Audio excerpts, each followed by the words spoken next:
Hi, it's Diane. I just have a couple of things to show you. Try to make this a quick video. And I'm holding my camera instead of putting it on the tripod. So let's see how that goes. Let's see how shaky I can get it. This is the second fashion theme smash book that I made. I told you all about the paper lines that I used in the last video. So I'll just go through this quickly. I put a houndstooth ribbon down the edge of this paper. This is printed from the internet, and so is this. And this one has a little metal piece to decorate the edge with eyelets, eyelets, brads. That's what I mean, brads. And this is stamped with my Graphic 45 stamps. This is from the Graphic 45 Fashionista, and it has a lot of vintage lotion and perfume labels. This is an envelope that I had, and I just decorated it with some pieces. Put a Graphic 45 card in there. This I printed from the internet, a vintage pattern. This is a shipping tag. I stamped on it and backed it with leopard print.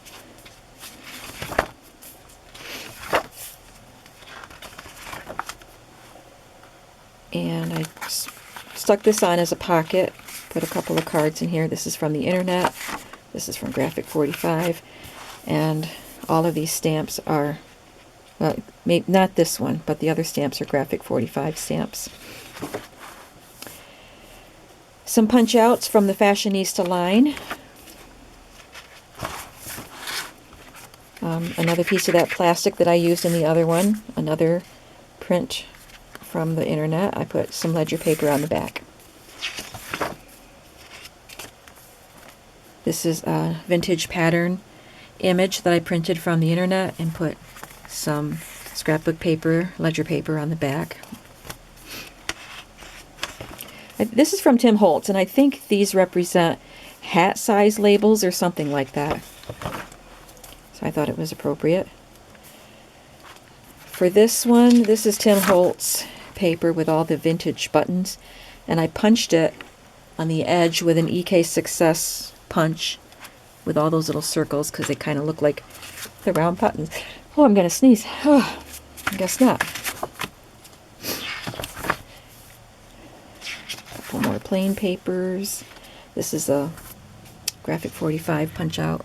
I have a stamp that matches that. Tim Holtz stamps. Graphic 45, the little images that look like postage stamps.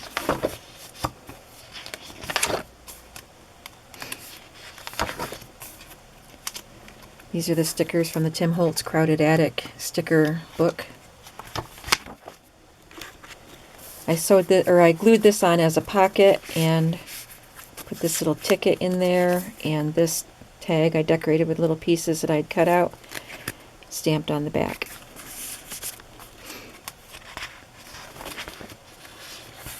On the back of this sheet, it was all white. I glued on a sheet from a sewing instruction book. And that's the last page. Library pocket with one of the cutouts from Graphic 45. And this little booklet is from the Graphic 45 Fashionista. And then I put in a library card, which I stamped on. So that's that book.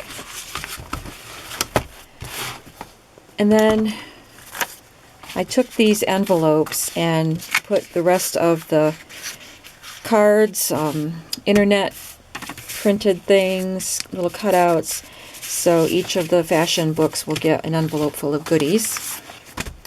The other thing I did was, this goes along with the fashion stuff too. I had all these pieces of paper left that I had trimmed off, and I have this little box that has little pieces of notebook paper, ledger paper, just little things that I save that would make good journaling cards. I just have to make them.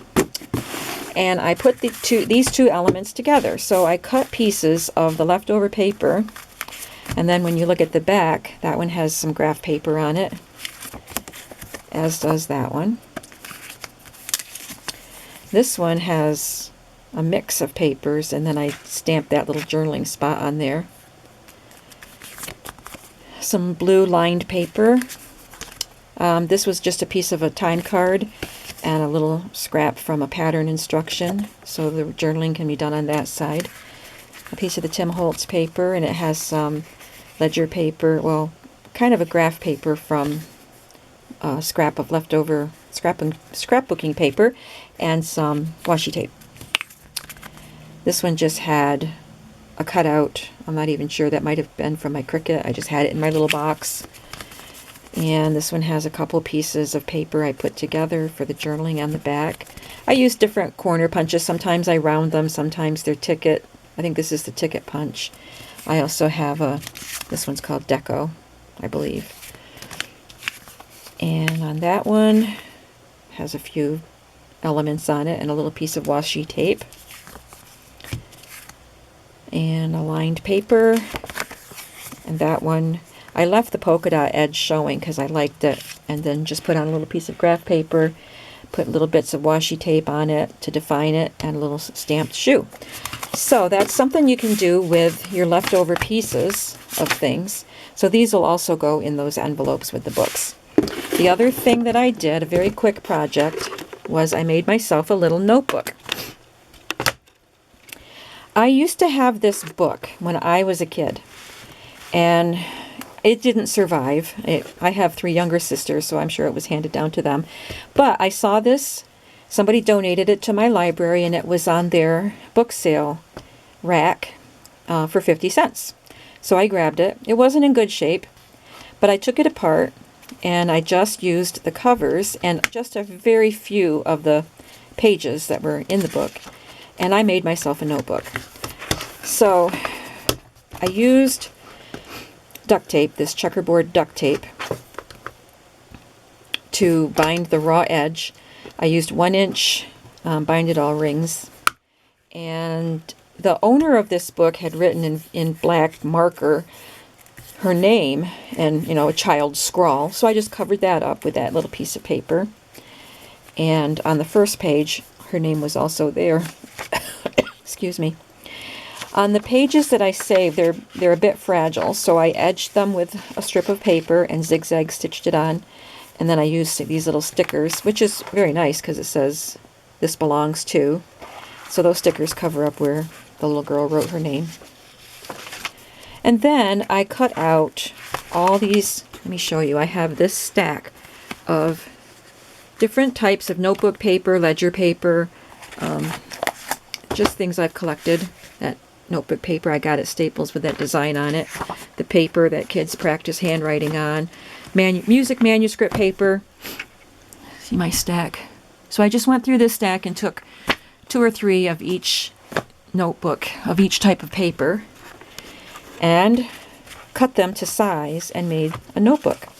So this is from my state representative's office. Here's another page from the book. I put a little piece of washi tape across the top because it was cracked along the edge there. So this is just a notebook that I can use for whatever I want to use a notebook for. You can carry it with me or use it at home. And I just thought it was something fun to do, especially since I used to own this book. So, and I read the book when I bought this at the library.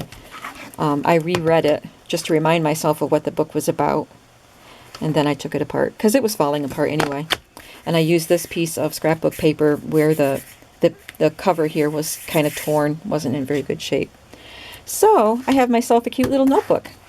So I just wanted to show these 2 projects with you, share these 2 projects with you. And I've been accomplishing a lot from my list of things to do since Christmas, and I'm very proud of myself. And I will be back to show something else sometime. Maybe I'll be showing some of the pages in my Smash books that I've already smashed sometime soon.